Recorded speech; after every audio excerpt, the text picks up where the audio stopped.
It allows you to potentially live rent/mortgage free for years, and it's a great way to build up a portfolio with a pretty low level of risk. Best ever listeners, before we get into today's episode, I want to mention Trevor McGregor. Trevor is a real estate results coach. I've been paying him and working with him for years now. He actually is responsible for giving me the idea to do a podcast. So it's not only about transactions that he gives advice on, how to find more deals, how to make more money, but also how to build a holistic plan around your real estate entrepreneurship endeavors. That's what I love about working with Trevor, that and being held accountable for what I say I'm going to do and actually making sure that I follow through and do it. I feel like I'm a pretty results-oriented, accountable kind of person, but it's always nice to have someone who's there guiding you along the way and giving you strategy as well as psychology tips for how to deal with, the things that come up as a real estate entrepreneur. Trevor has made a wonderful offer for the best ever listeners, and that is that he's offering a free coaching session. Go to coachwithtrevor.com. That's coachwithtrevor.com. Highly recommend him. I've worked with him before. I'm currently working with him right now as my business, as my real estate investing coach. Highly recommend you do the same. Take him up on his offer. Get a free coaching session. coachwithtrevor.com.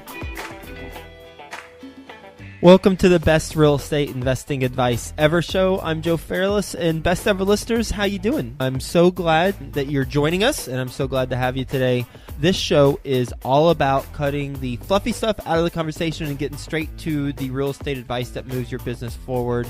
We've spoken to Jay Papasan, the co-author of The One Thing, and many other bestsellers with Gary Keller. Spoken to Robert Kiyosaki, and a whole lot of other best ever guests. This is like episode 500 and something, so we've had a lot of conversations, and if you haven't listened to all of them, then shame on you. Go listen to them. With us today, we've got Nicole Bryan. How you doing, Nicole? I am great. How are you, Joe? I'm doing really well, and I know that there's a snowstorm headed your way right now. I'm glad that you're able to fit us in before you start doing some serious shoveling. So we'll make this very efficient. Have a wonderful conversation for you. Get all bundled in for about 24 hours. A little bit about Nicole, and then she'll get into it in more detail. She is the owner of 16 rental units across 6 cities.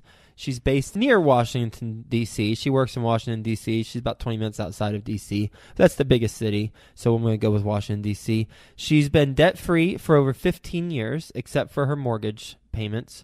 And she has been a previous facilitator of Superwoman Mastermind on financial literacy and goal achievement. And she has a Facebook page that you can go check out. You can go look at that and click through in the show notes page. With that being said, Nicole, you want to give the best ever listeners a little bit more background about your focus and your experience and what you got going on right now? Sure. Not 100% sure exactly where to get started. I can say my current focus is to be not just debt-free, but financially free within the next 2 years or less. It's been my focus for the last couple of years. I'm so much more committed, even more than ever before. I have been in education my entire life. I became a teacher when I graduated from Georgetown back in 2000. Will not share my age. And I was driven by just the mission to serve kids in areas where they weren't getting the support that they needed. However, my family, especially my dad, could not understand why I was choosing to make $29,000 a year after a very expensive formal education, and so I promised him that he wouldn't have to worry about me, that I'd figure it out. And so I have been sort of having a dual role my entire life in one field, kind of working within education to the point now where I manage elementary school principals, but I have simultaneously this entire time been building my real estate portfolio on the side and just reading hundreds and hundreds of personal finance books, real estate books. Just wanted to make sure that I would get to a point where I knew I had chosen my passion, but also that I hadn't sort of compromised my ability to have financial freedom along the way. And so right now I'm starting to do a little bit of coaching. I have my first couple of coaching clients, and I'm leading a couple of financial freedom mastermind groups. So very active so far for the start of the year. You said you graduated in 2000, right? Yes. Graduated in 2000.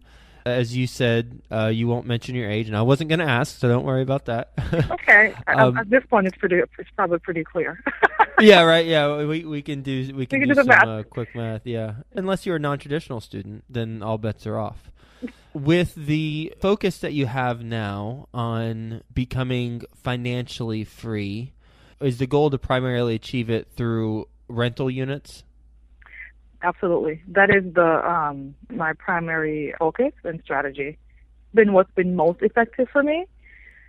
With that being said, I do contribute to a 401k up to the match because it felt like a no-brainer to do that. And so I do have funding invested in a 401k. But my primary source of passive income with the short-term goal of being able to be financially free in a couple of years is driven by my real estate portfolio, for sure. Let's talk about that real estate portfolio. You're in 6 different cities. Mm-hmm. Why are you in 6 different cities? Well, that's a long story. I started a while ago, and so when I just started, I was pretty much purchasing properties, living for a couple of years in each property, and then moving. And then I would move for different reasons. I would move if I found a deal in another city that seemed like it made more financial sense. In one instance, I moved to a different city because I found a great property that would allow me to have 2 other roommates to support paying most of the mortgage payments. So essentially, they've been strategic moves building the portfolio. As of recently, I've been looking at cities outside of where I currently live because I'm priced out of my market.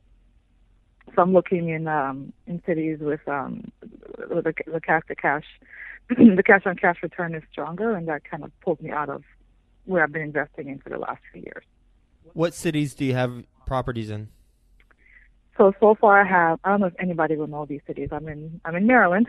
So I have properties in Bowie, Maryland, Largo, Maryland, all pretty much, 1 or 2 cities away from each other. Upper Marlboro, Maryland, Atlanta, Maryland, and a few in Baltimore, Maryland, and most recently, Port Jefferson, Ohio. Where did that come from?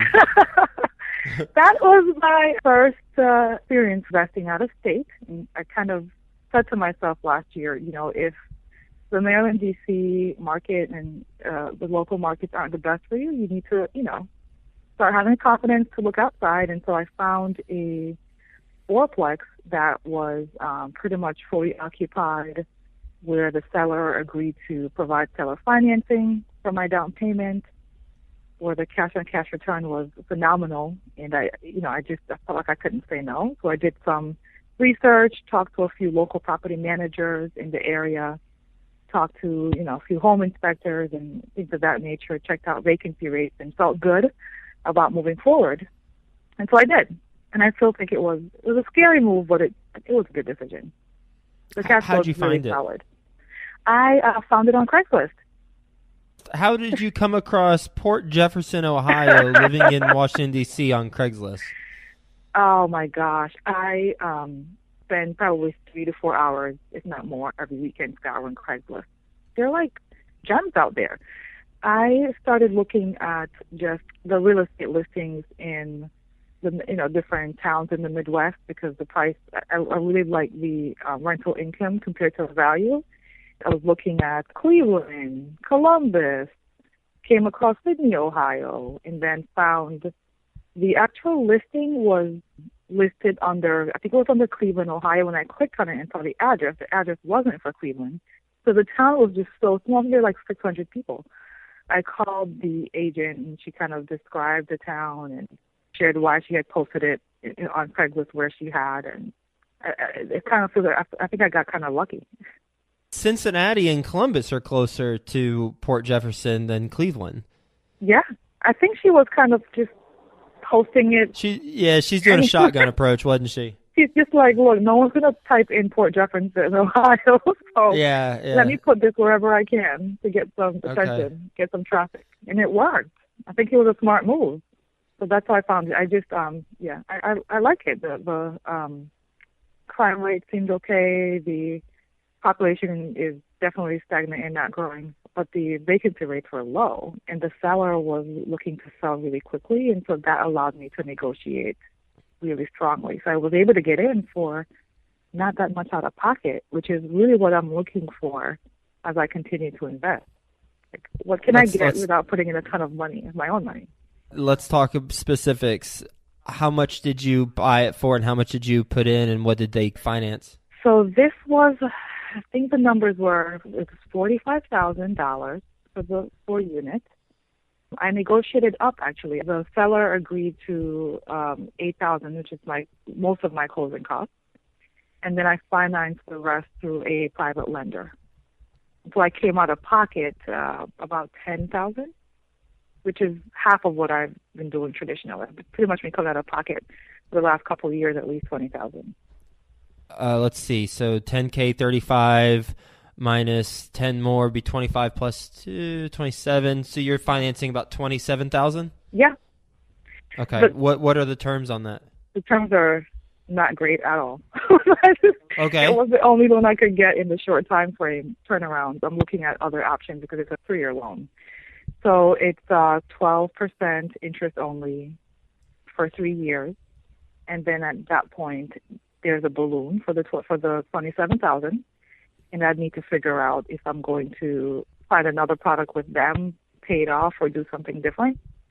Mm-hmm. It still seemed like a pretty good deal, even though the interest rate's not great and it's interest only because of the cash-on-cash return. Is there a prepayment penalty on that 3-year loan? No, there's not. If you can pay off at any point, then I imagine there were points at closing that you had to pay. Mm-hmm. I forget how many. I paid points at closing. I forget how many points. I still thought it was worth it because I was getting the support from the seller. Mm-hmm.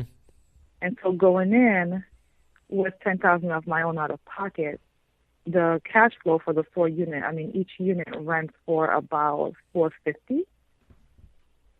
So it's still a pretty good deal. You're bringing in about $1,800 in rent every month. Okay.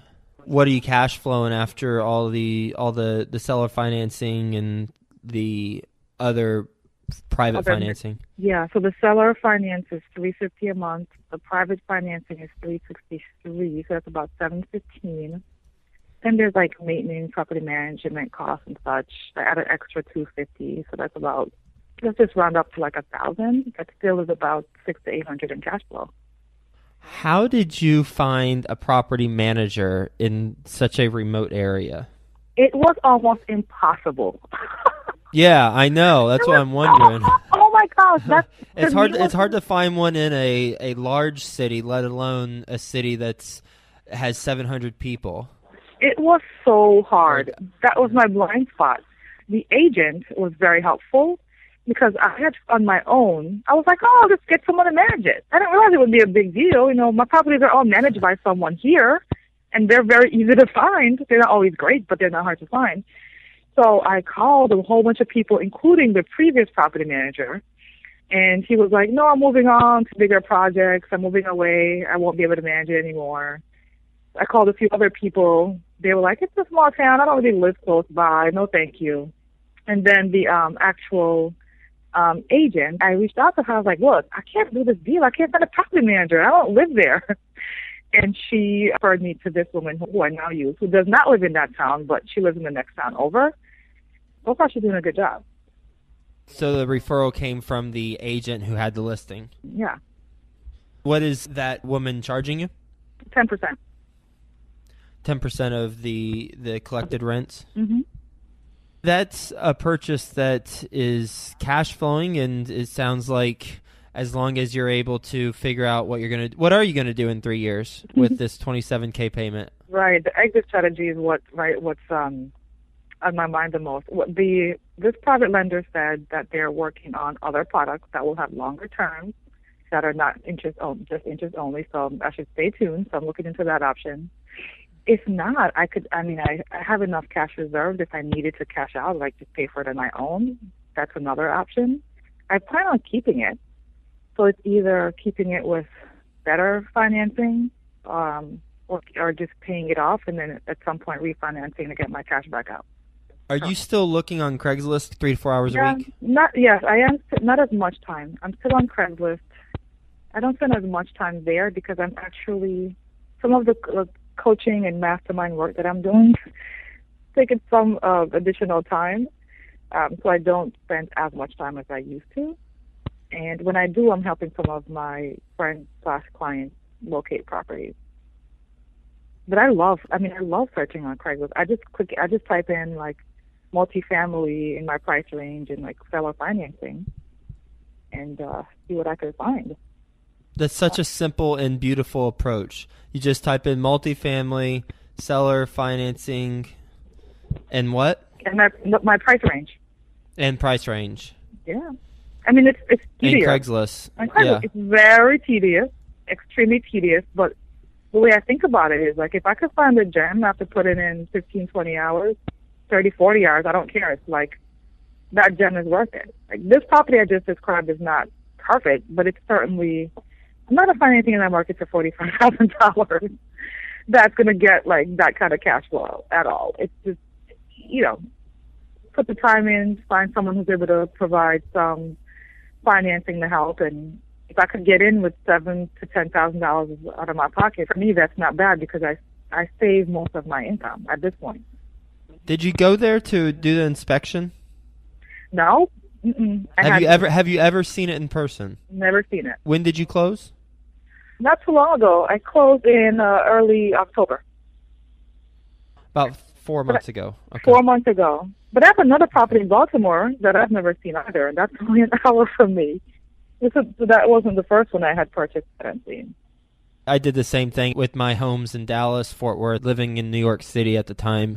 I never saw any one of them before I purchased them, and I bought them, starting in 2009, yeah. And what are we in, 2016, 7 years later, and I've only seen one or two of them, like maybe twice total at this point. It's just like, yeah, so it basically you relied on the inspection report then, right? Yeah, the inspector under those circumstances has to be pretty good, pretty thorough, send really detailed pictures, have a very lengthy follow-up conversation.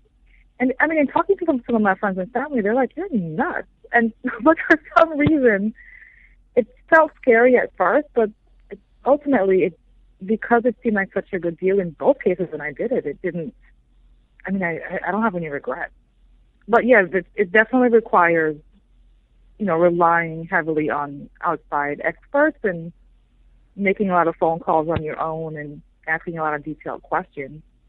But if the numbers are really good and the property is solid, it doesn't seem like a massive risk, especially if you're not putting in a ton of your own money.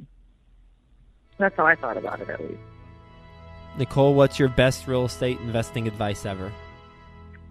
My best real estate investing advice is I'm a fan of Bigger Pockets, that website, online forum, and house hacking is becoming a popular term. I think people should purchase a fourplex or purchase a property where they can get a lot of help paying for their mortgage.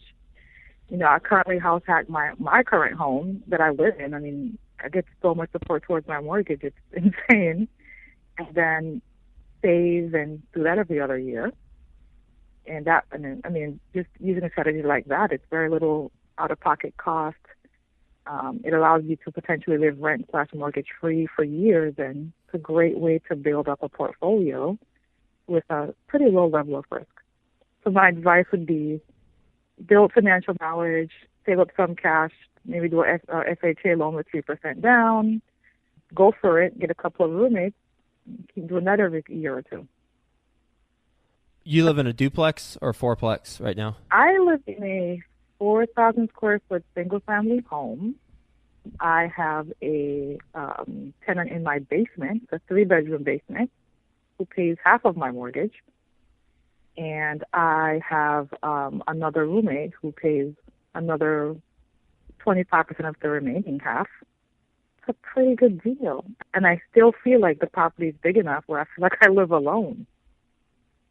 I don't know why more people don't do it. Like I could pay my entire mortgage myself, $2,100, or I could get people to pay it for me. I think whenever I ask, as well as my personal experience, is it's the significant other. That's why a lot more people don't do it. It's not an alignment of interests on the approach of living in a duplex or a tri or a fourplex. Yes. Or it's not living in a market that allows that type of approach. Yes. I lived in New York City the last 10 years, moved to Cincinnati now. I'm in Cincy, been here for about 9 months. But in New York City, I would have jumped all over house hacking. And perhaps I could have if I looked in Jersey or something, but I didn't. I wanted to still live in Manhattan. I lived in Brooklyn initially, but there's no way I could pull off house hacking. At least in a Best Ever listeners, if you're in New York City and you're pulling off house hacking, please email me, info@JoeFairless. I want to interview you. I suspect I won't get an email from anybody on this, but if I do, then I will have determined that I completely missed the boat on what I should have been doing. But yeah, I love that approach. I think it's so smart. I'm with you. You ready for the Best Ever lightning round? Let's do it. First, a quick word from our Best Ever partners. If you're looking for funding for that fix and flip of yours, then check out Rod Stanback's company. And if you recognize Rod's name, that's because he was a guest on episode 291. His company's called Flip Funding, and they do real estate loans nationwide. Take advantage of the low rates today and the excellent customer service with Rod and his team. Go to flipfunding.com. That's FLIPFUNDING.com, or just simply call them at 844-354-7386. That's 844-354-7386. Best ever book you've read? Oh, best ever book. Could I give 3? Or is that cheating? Narrow it down. Oh, unfair. Well, narrowing it down is definitely Think and Grow Rich. I know everyone says that, but it just Think and Grow Rich is huge. I read that ages ago. I'm reading it again, and it's such a mindset shifting read that I think without it, I would not have kind of seen certain possibilities that I saw at a young age. I would have not trusted myself to start investing in real estate at a young age, and I wouldn't be doing masterminds and learning so much from these awesome people either. So, all right, and really quickly, just the names of the other 2 books. Rich Dad, Poor Dad, and The One Thing. Awesome. Best ever personal growth experience, and what'd you learn from it? Best ever growth experience? Yep.